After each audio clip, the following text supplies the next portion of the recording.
了，去抗议美国民进党政府纵容美国在操控台湾，他们要去 ARD 抗议，去行政院抗议，对不对？对。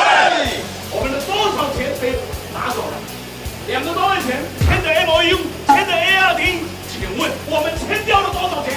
你算得出来吗？我们现在经过1.25兆，后面还不知道有多少。以美以战争已经告诉你一件事：所有花了钱买了美国的那些武器，4个字：破铜烂铁。去买美国的2手货，比中东王爷们用的还差。可是继续在拿我们的钱，你以为这样就结束了吗？没有，台积电被搬过去了，台积电的产业链被搬过去了。民进党口口声声说台湾之光，台湾的资源被搬走，我们台湾能怎么办？能量国出金金囊胸中，我们的钱2500亿美元过去了，再2500亿钱又过去了。